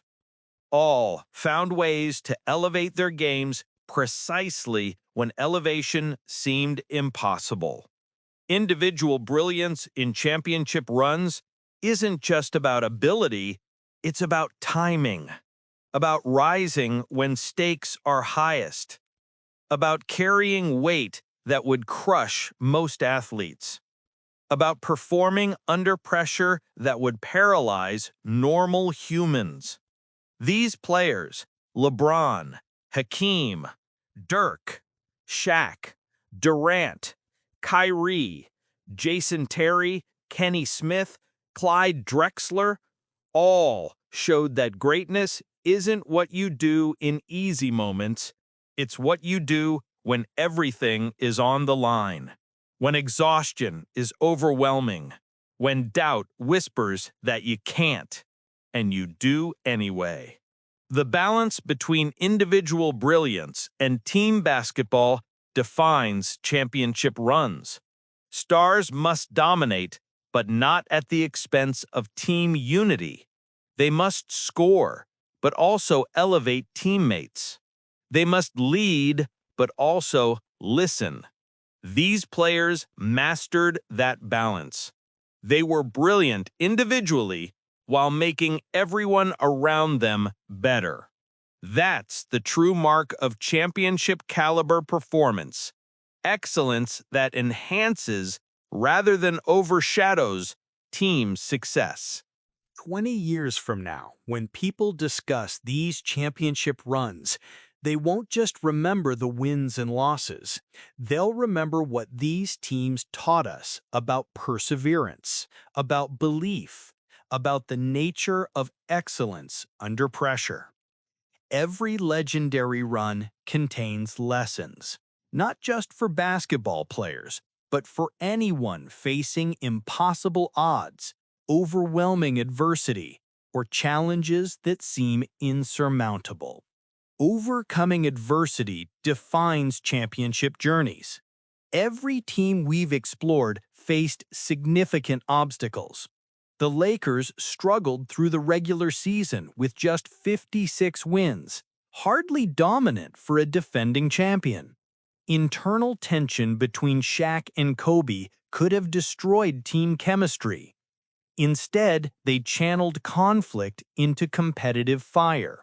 The Warriors suffered the most painful finals loss in modern history, blowing a 3-1 lead after winning 73 regular season games. That collapse could have fractured the team, created finger-pointing, destroyed confidence. Instead, they used pain as motivation, adding Kevin Durant and returning with historically perfect playoff performance. The Cavaliers faced a 3-1 finals deficit against the greatest regular season team ever. 9 previous teams had faced that deficit. 9 had lost. History said, quit. The Cavaliers rewrote history. The Mavericks carried 5 years of heartbreak. The 2006 finals collapse, the 2007 upset loss to Golden State as a 1 seed. Those failures could have crushed confidence. Instead, they became fuel. The Rockets were a 6th seed that nobody respected, facing 4 straight opponents with at least 57 wins. Every statistic suggested failure was inevitable. They won anyway. The lesson: adversity isn't a barrier to success. It's a prerequisite. Championships aren't won by teams that avoid difficulty. They're won by teams that face difficulty and persist anyway. Every team that enters the playoffs believing success should come easily will fail. Those that embrace struggle, that understand hard roads build character, that persist when persisting seems pointless, those teams give themselves a chance. The long view matters. Championships often require multiple attempts, multiple failures, multiple lessons learned through pain. Dirk Nowitzki's 2011 championship came 5 years after the devastating 2006 collapse. 5 years of questions, of doubt, of wondering if he'd ever win. He could have forced a trade, could have complained about the roster, could have given up on Dallas. Instead, he stayed patient, trusted the process, believed his time would come. When it did, the victory was sweeter because of the wait. LeBron James left Cleveland in 2010, won 2 championships in Miami, and then returned home in 2014, specifically to deliver on his promise to Cleveland. It took 2 finals appearances and 1 historic comeback, but the promise was kept. The Warriors lost in heartbreaking fashion in 2016, then came back with the greatest playoff run ever. They didn't let failure define them. They let it motivate them. The lesson: immediate gratification is rare in championship pursuits. Most teams that win titles have lost before, have fallen short, have learned what doesn't work through painful experience. The patience to persist through failure, to learn from mistakes, to stay ready for when opportunity arrives, that patience separates champions from contenders. Success rarely comes on the first attempt. It comes to those who attempt again and again until the attempt succeeds. Belief systems shape reality. Words have power. Dirk Nowitzki said before the 2011 playoffs, "If we don't win it all, this would be a wasted year." That statement created pressure, certainly, but also focus. It declared that anything less than championship was unacceptable. LeBron James told his teammates before Game 5 of the 2016 Finals, "I'm coming home with what I said I was going to do." That wasn't hope. It was declaration. It was promise becoming destiny through sheer force of belief. The Warriors, after losing in 2016, didn't make excuses. They added talent and committed to being better. The belief that failure is temporary and success is inevitable, when backed by effort, creates self-fulfilling prophecy. Teams that believe they will win find ways to win. Teams that doubt find reasons to lose. The lesson? Belief without action is fantasy, but belief combined with preparation and effort becomes power. Championship teams don't just hope to win, they expect to win. They visualize success so clearly that reality has no choice but to align.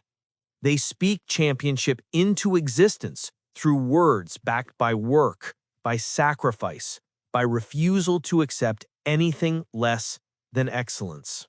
Role players determine championships. Stars get the headlines, but depth wins titles. Derek Fisher shot 51% from three-point range during the Lakers' 2001 playoff run. Without that spacing, without that shooting threat, defenses could have focused entirely on Shaq and Kobe. Fisher's contributions created room for superstars to operate. Andre Iguodala scored 20 points in Game 5 of the 2017 Finals when the Warriors needed someone besides Durant and Curry to step up.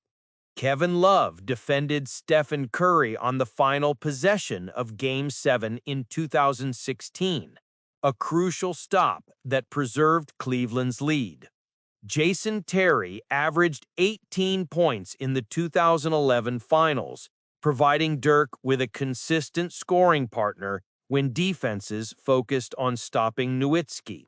Kenny Smith hit 7 three-pointers in overtime of Game 1 in the 1995 Finals, keeping Houston alive when the game seemed lost.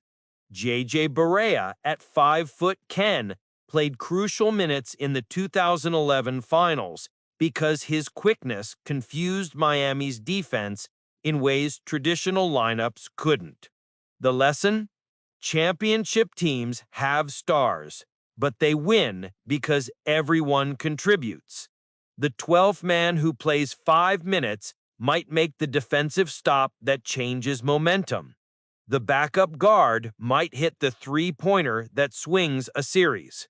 Role players who understand their roles, who embrace them without resentment, who step up when called upon, they're the difference between good teams that fall short and great teams that win championships. Every player matters. Every minute matters. Every contribution, no matter how small it seems in the moment, ripples through the entire playoff run. Coaching excellence creates championship environments.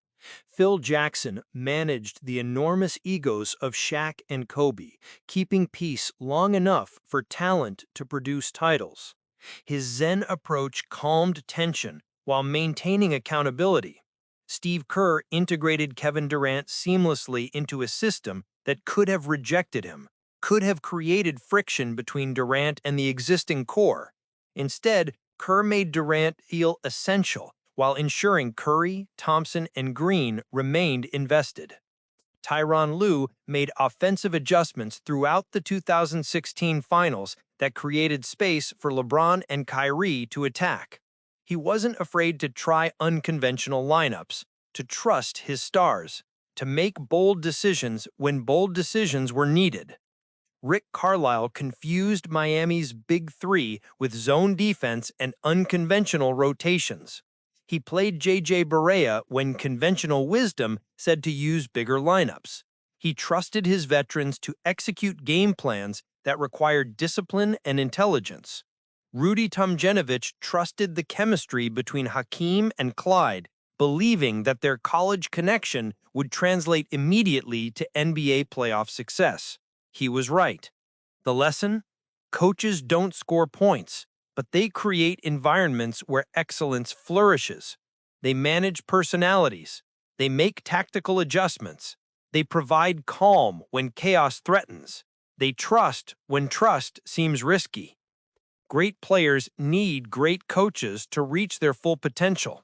The best coaches know when to push and when to support, when to adjust strategy and when to trust the game plan, when to ride the stars and when to trust role players. Championship coaching isn't about X's and O's alone.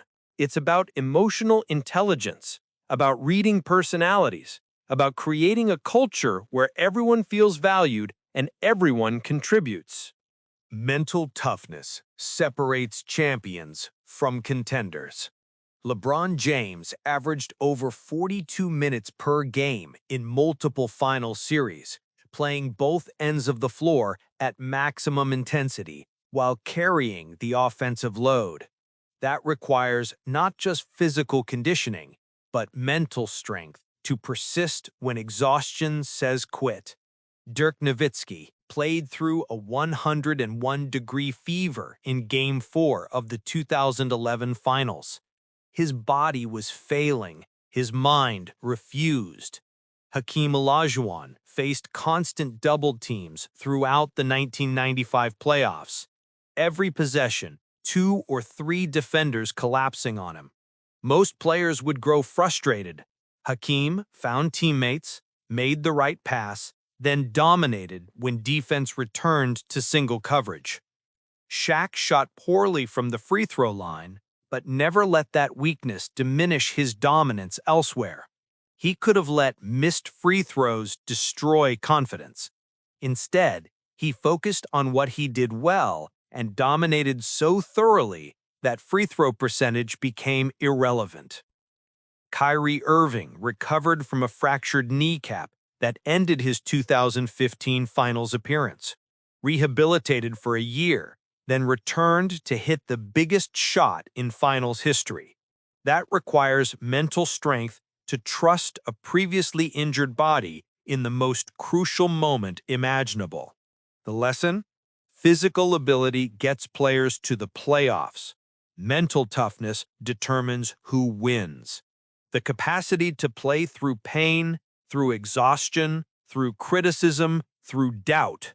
That's what separates the very good from the legendary. Championships ask athletes to go beyond what seems possible. Bodies break down. Fatigue becomes overwhelming. Criticism becomes deafening. But champions find reserves of strength that others don't access. They play through what would stop normal players.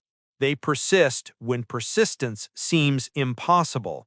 Mental toughness can be developed, but it requires choosing to push forward in moments when every instinct says to rest, to quit, to give up. Unity in diversity makes teams great. Shaquille O'Neal and Kobe Bryant were different in almost every way: personality, playing style, leadership approach.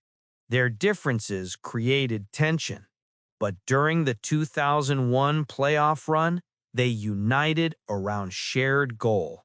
They didn't have to like each other to respect each other's game. They didn't have to be friends to be championship partners. Hakeem Olajuwon and Clyde Drexler reunited after years apart and found immediate chemistry because they understood that egos couldn't interfere with opportunity. The Warriors integrated Kevin Durant, who was joining the team that beat his Thunder, without resentment or conflict, because everyone understood that talent gives them the best chance to win. The Mavericks' aging roster could have been bitter about younger teams getting more attention. Instead, they embraced their veteran status, using experience as advantage rather than limitation. The lesson? Championship teams don't require everyone to be identical. They require everyone to be committed to the same goal. Diverse personalities, playing styles, and approaches can coexist when unified by singular purpose. Conflict is inevitable when talented people occupy the same space. What matters is how teams manage conflict, whether they let it destroy chemistry or channel it into competitive motivation. The best teams embrace differences, recognizing that varied perspectives and skills create more complete units than homogeneous groups ever could. Responding to failure defines legacy. The Warriors lost in devastating fashion in 2016. They could have made excuses, could have blamed injuries or suspensions or luck. Instead, they looked honestly at what went wrong, added talent, and returned with the greatest playoff run ever. That response, turning heartbreak into motivation, using failure as fuel, defines champion mentality. The Mavericks lost painful series in 2006 and 2007. They could have fractured, could have traded core players, could have admitted their window closed.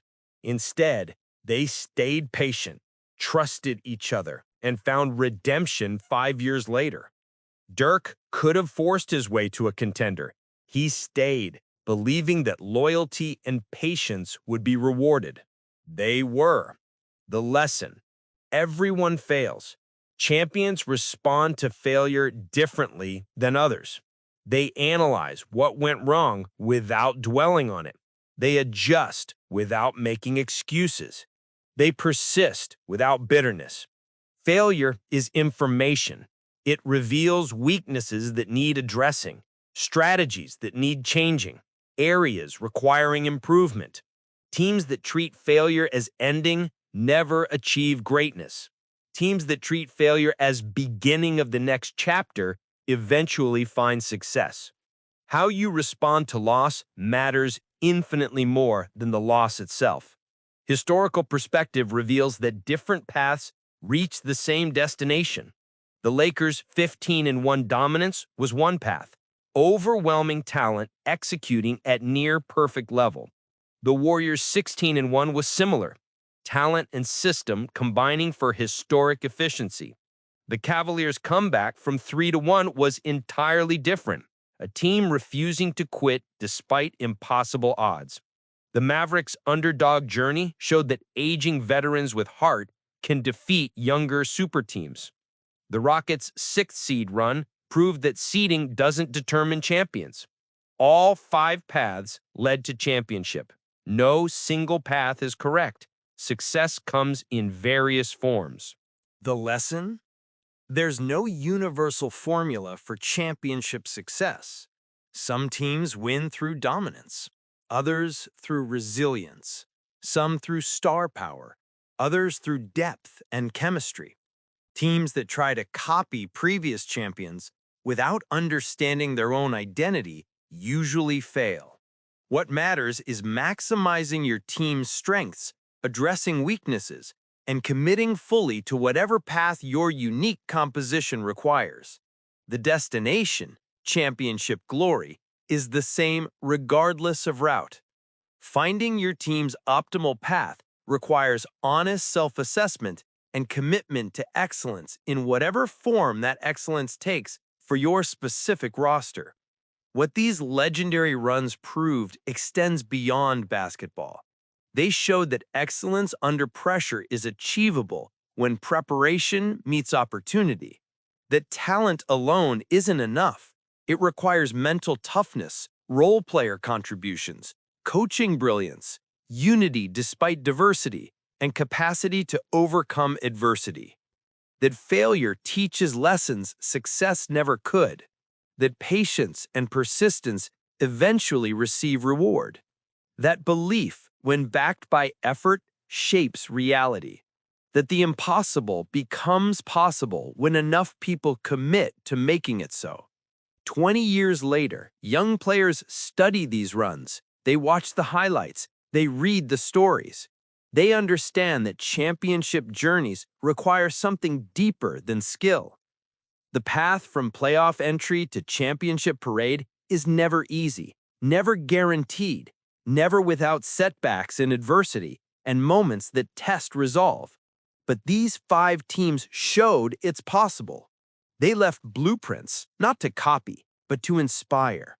They proved that no deficit is insurmountable, no obstacle is permanent, no adversity is fatal.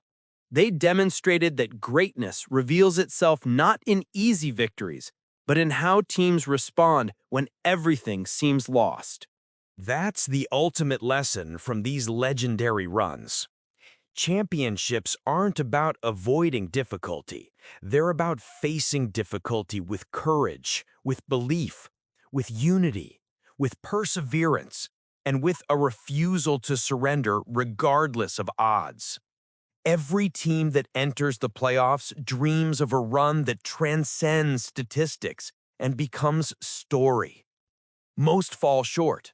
These 5 didn't, and their journeys remain testament to what's possible when talent meets timing, when stars align, when belief becomes reality, and when ordinary players achieve extraordinary results.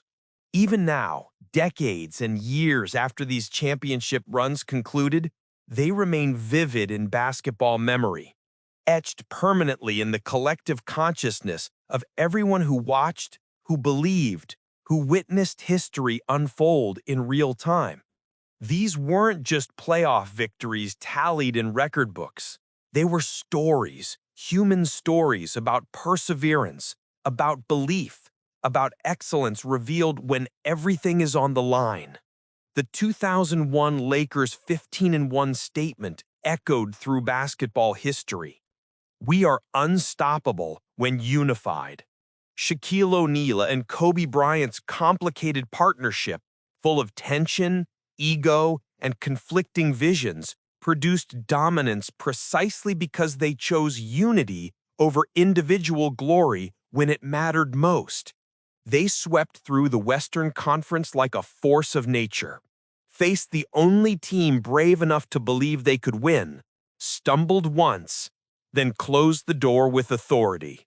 That run showed that even combustible partnerships can create beauty when focused on shared purpose greater than personal accolades.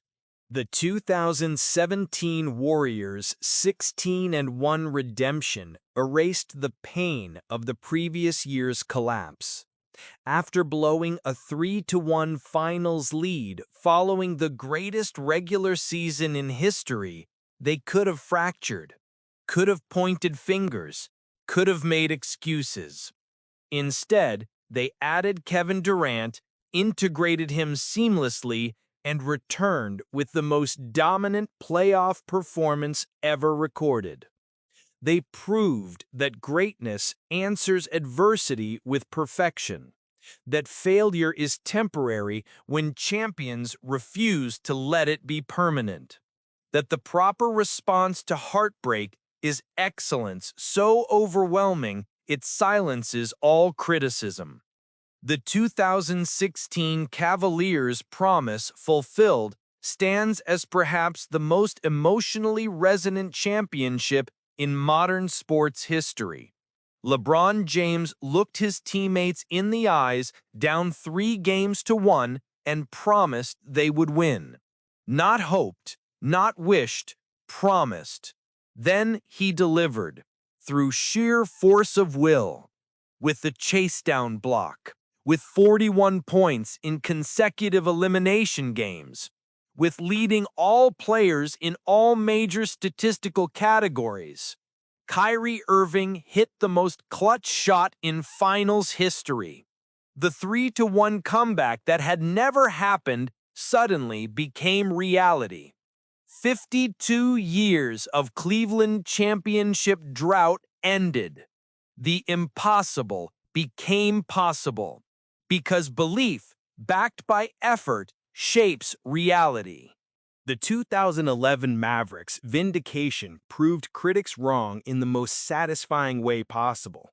Dirk Nowitzki carried 5 years of heartbreak, the 2006 finals collapse, the 2007 upset loss, the questions about toughness and clutch performance.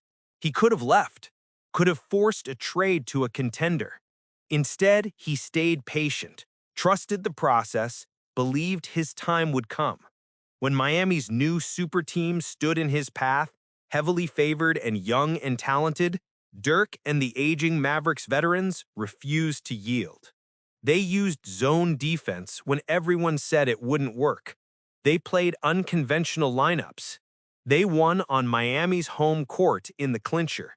They showed that patience and perseverance and heart can defeat super teams, that windows don't close until you stop believing they're open, that redemption comes to those who persist through years of doubt and disappointment. The 1995 Rockets' heart proved that seeding doesn't determine champions. 47 wins, 6th seed, 4 straight opponents with at least 57 wins. Down 3-0 against Phoenix, facing elimination multiple times. Every statistic said they shouldn't win. Every precedent suggested failure was inevitable. But Hakeem Olajuwon dominated with the dream shake. Clyde Drexler reunited with his college teammate and found immediate chemistry. Mario Elie hit the kiss of death three-pointer. The Rockets won 9 road playoff games, unprecedented resilience and toughness. Rudy Tomjanovich's words became legendary. Don't ever underestimate the heart of a champion. That run remains the ultimate proof that championships aren't about regular season seeding or expert predictions. They're about who performs when lights are brightest, when pressure is crushing, when history says quit, but heart says persist. Despite different paths, dominance, comeback, underdog story, redemption, toughest road, all 5 runs shared common DNA. They all required overcoming adversity that would have stopped lesser teams. They all featured clutch moments that transcended basketball and became cultural touchstones. They all demanded individual brilliance from stars who elevated precisely when elevation seemed impossible. They all needed role players to step up in unexpected moments. They all benefited from coaching excellence that created environments where greatness could flourish. They all faced Hall of Fame opposition and won anyway. They all required mental fortitude that statistics cannot measure. The capacity to play through exhaustion, injury, criticism, and doubt. The human element makes these runs endure. These weren't just games or series or statistical achievements. They were growth stories, redemption arcs, promise-keeping journeys, heart-proving missions.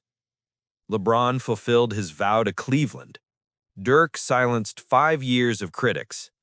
Hakeem dominated the toughest playoff path ever. Shaq and Kobe proved combustible partnerships can produce championships.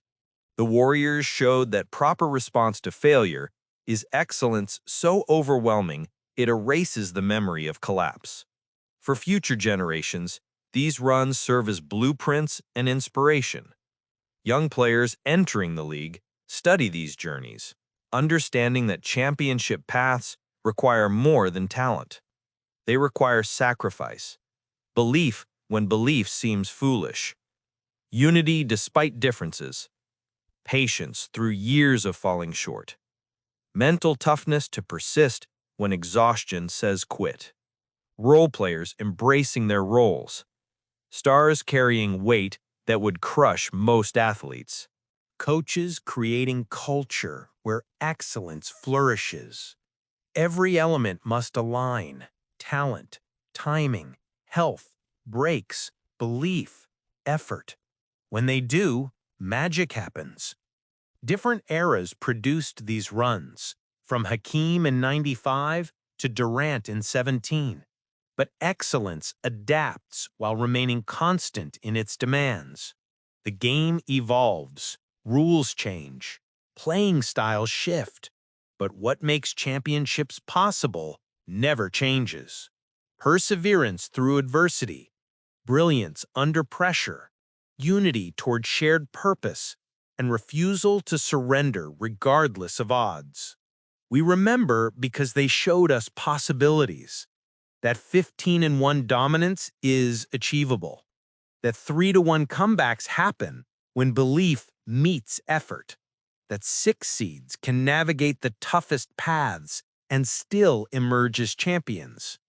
That aging veterans can defeat super teams. That failure one year can feel perfection the next.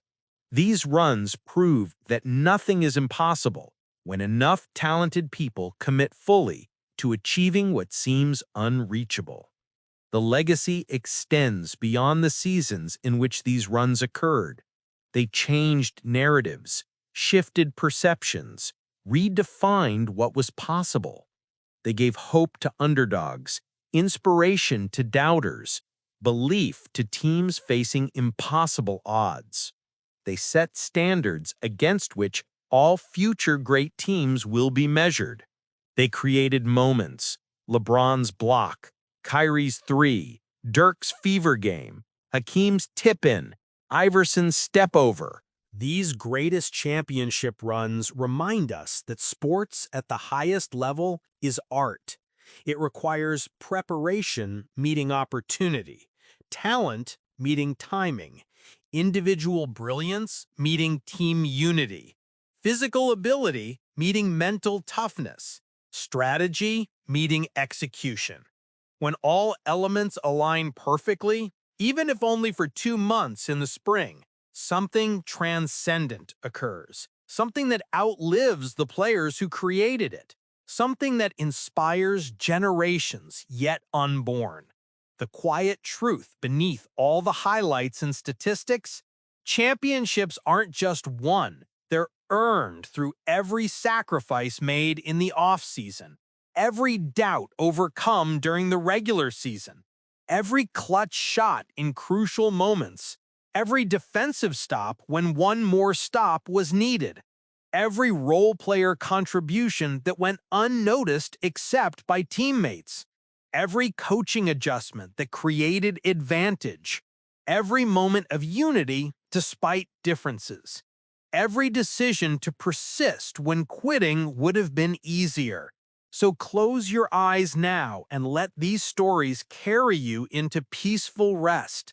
Let them remind you that greatness is possible, that impossible odds can be overcome, that promises can be kept, that redemption comes to those who persist, that heart matters more than seeding, that failure isn't final, that belief backed by effort shapes reality, that unity creates strength beyond individual talent, that perseverance through adversity reveals character, that excellence under pressure defines legacy.